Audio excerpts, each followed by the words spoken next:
Assalamualaikum warahmatullahi wabarakatuh. InsyaAllah, soalan pertama yang diberikan pada saya iaitu kenapa kita perlu menjadi seorang yang berilmu, kan? Dan apakah yang menjadikan saya insyaAllah committed untuk meneruskan pengajian sehingga ke peringkat PhD. So kalau tengok soalan ni dia terbahagi pada dua bahagian. So bahagian pertama tadi, soalan kenapa kita perlu jadi seorang yang berilmu, kan? Cumanya sebelum kita nak bincang tentang kenapa perlu jadi seorang berilmu, kita nak kena tahu dulu kan posisi ilmu di sisi Allah melalui kacamata Islam. Kalau kita amati semula kan dialog pertama Allah dengan Nabi Adam dan hatta surah pertama yang diturunkan kepada Rasulullah kan, surah Al-Alaq kan, iaitu surah yang temanya pun berkenaan urgensi. Bayangkan surah pertama yang Allah turunkan tentang urgensi untuk belajar kan, urgensi untuk mempelajari ilmu. Jadi tentang surah Al-Alaq ni, para mufassirin dia menyatakan macam mana malaikat Jibril dia desak Rasulullah kan, sebanyak berapa kali? 3 kali kan. Sedangkan waktu tu Rasulullah adalah ummi kan, dia desak Rasulullah untuk membaca. Rasulullah tak tahu membaca dan menulis, tapi dia desak Rasulullah untuk membaca kan, Iqra kan. Nak bagi tahu sini, surah ni tentang tuntutan Iqra untuk kita dalami ilmu kan, untuk kita belajar. Bukan tu saja, malah melalui surah ni juga bagaimana Allah angkat kan martabat kita manusia dari alaq kan, segumpal darah.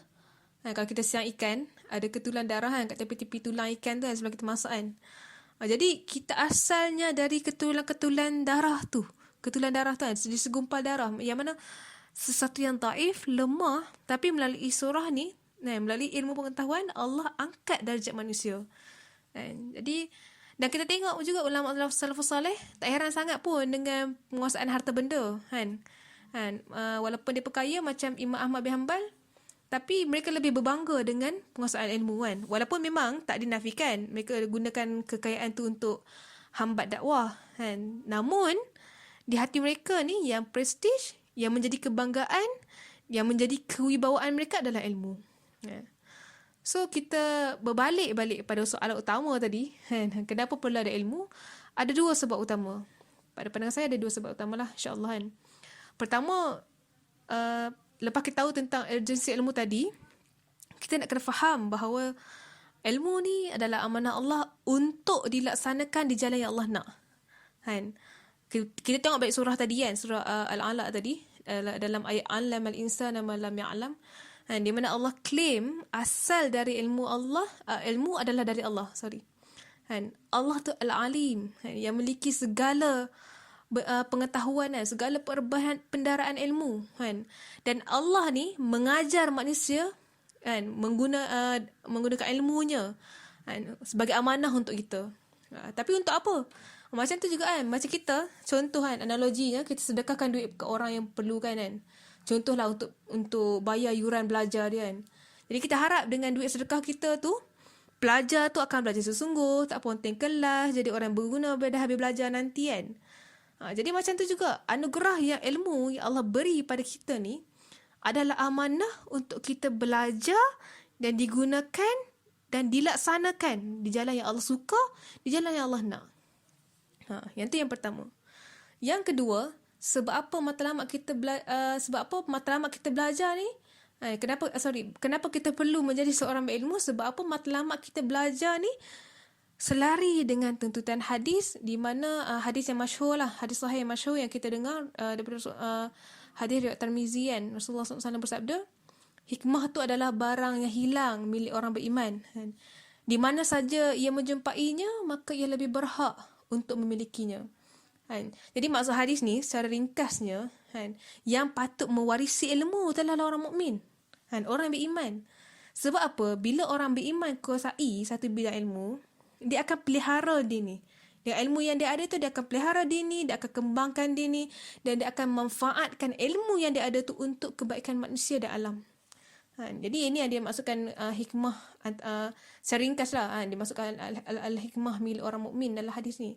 Tetapi sebaliknya, kalau kita lihat realiti hari ni, sebahagian besar ilmu ni dia dikuasai oleh orang bukan mukmin. Kesannya contoh dalam media, paling obvious adalah media.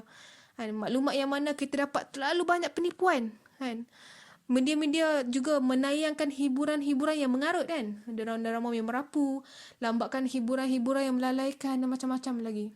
Tu baru media, belum lagi pendidikan, belum lagi ekonomi, belum lagi undang-undang dan macam-macam lagi. Jadi sebab itulah kita perlu jelasan. Sebab tu first kita kena faham posisi ilmu di sisi Allah, dan kita kena jelas dua perspektif ni. Sangat penting untuk kita faham dan pegang supaya kita faham kenapa kita perlu belajar. Dan ilmu yang kita belajar tu tak bercanggah dengan matlamat asal kita belajar. Okay. Jadi itu untuk soalan pertama, bahagian pertama. Soalan pertama untuk bahagian kedua pula. InsyaAllah, apakah yang menjadikan ahli panel committed untuk teruskan pengajian sehingga ke peringkat PhD? InsyaAllah lah, biiznillah kan. Jadi bagi saya lah, insyaAllah, apa yang menjadikan dengan insyaAllah committed untuk meneruskan pengajian sehingga ke peringkat ini, insyaAllah harap-harapnya Allah beri kemudahan lah untuk saya habiskan, insyaAllah dengan berjayanya. Jadi saya jadikan dua perspektif ni lah yang saya sebutkan tadi. Dua perspektif yang kita diskusi, yang saya sebutkan insyaAllah sebentar tadi kan, tentang urgensi ilmu, tentang ke mana kita nak bawa ilmu tu, kan, mengambil hikmah yang hilang. Itu adalah yang pertama sekali, itu adalah asas pegangan dalam hidup saya lah untuk meneruskan pengajian, insyaAllah. Dan yang kedua, sebagai wasilah dakwah, kan. Saya teringat lagi lah pesanan Datuk Kaya Bakti Ustaz Dahlan Muhammad Zain sebelum dalam satu sesi pertemuan kami lah, kan, dengan beberapa calon pasca siswa, kan. Waktu tu pesan beliau lah pada kami, kan, untuk yang nak sambung ke peringkat tertinggi ni, disebut kita bukan saja hendak pakar lah dalam bidang tersebut, kan, untuk dimanfaatkan kepakaran kita tu pada manusia. Malah dia kata, dengan ilmu yang kita ada tu, insya-Allah suara kita juga akan didengari masyarakat. InsyaAllah, soalan kedua, apakah cabaran yang akan dihadapi adik-adik nanti di alam IPT sebagai pelajar? Jadi sebut tentang cabaran ni, memang terlalu banyaklah anasir luar, kan, yang akan menjauhkan mahasiswa lah daripada matlamat belajar. Kan, contohnya lah yang paling common sekali, budaya hedonisme lah, kan. Budaya hedonisme ni dia salah satu cabang lah dari budaya materialistik, kan, materialisme yang dibawa oleh barat, kan. Di mana budaya hedonisme ni dia lahirkan generasi muda yang tak pentingkan masa depan. Dan masalah hedonisme sendiri memang makin berleluasa di kalangan mahasiswa. Sekarang kita sebut tentang konteks mahasiswa lah, kan. Jadi di mana hedonisme ni, budaya hedonisme ni, mahasiswa ni hanya nak berseronok, tak ada matlamat hidup yang tinggi, dan bagi mereka hidup ni hanya untuk nak fun, nak berfoya-foya, tak rasa nak rancang masa depan, kan. Tak rancang pun untuk memanfaatkan diri pada masyarakat, pada Islam, kan.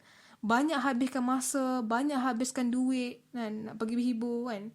So kesannya yang paling common sekali adalah mahasiswa ni dia mudah terjebak dengan sindrom mahasiswa 4K, kan. Paling famous lah kita selalu dengar, kan, 4K, katil, kafe, kuliah, komputer, kan. Kuliah kononnya datang kelas, kan, dengar lecture semua tapi tak fokus pun, kan. Assignment copy paste, kadang kalau ada quiz meniru, kan. Cafeteria, duduk kat kafe lama-lama hanya nak duduk buang masa, kan, minum-minum, melepak, kan, sembang-sembang sampai berjam, kan. Kemudian katil memang ramailah, banyaklah mahasiswa yang bersahabat baik sangat dengan katil, kan, dan tidur berlebihan, kan. Kadang sampai terlepas kelas, kan, sebab tidur, kan. Dan komputer, kan, macam biasalah bila ada laptop, duduk dalam dunia maya sendiri, kan, duduk layan social media, tak bercampur gaul orang, layan movie, drama Korea lepas drama, satu drama, sehingga kan masa terbuang macam tu je. Jadi selain daripada sindrom 4K ni, melalui budaya hedonisme ni juga, mahasiswa terdedah dengan cara pakai yang ikut cara barat, kan. Sebab kan baju dah bebas, kan, di IPT, kan. Kemudian pergaulan bebas lelaki dan perempuan, bukan atas urusan kerja. Memang tidak dinafikan ada urusan yang kita memerlukan perbincangan antara lelaki dan perempuan, tapi kebanyakan juga ada juga kan berlaku juga yang sangat berleluasa ya sebenarnya kan, ikhtilat kita panggil kan dalam term syariat kalau ada urusan kerja pun tak jaga syariat pun yang digariskan Islam. Jadi mahasiswa akan mudah terjebak kan, maksudnya akan mudah tenggelam dengan cabaran ni jika pertama dia tak jelas matlamat, yang kedua dia abaikan disiplin masa dia belajar, ketiga dia abaikan kerja dakwah kampus, dan yang paling penting sekali yang keempat, dia akan tenggelam dalam cabaran ni apabila tarbiyah zatiah dia longgar. Jadi soalan yang ketiga, nasihat atau harapan kepada peserta Himega. Jadi teringat satu hadis Hasan yang mana dia berbunyi al-Islamu ya'lu wa la yu'la alaih. Islam itu tinggi dan tidak ada yang dapat tandingi ketinggiannya. Maksud sini Islam dia tinggi dan dia perlukan cerdik pandai untuk menjaga setiap penjuru Islam yang luas kan.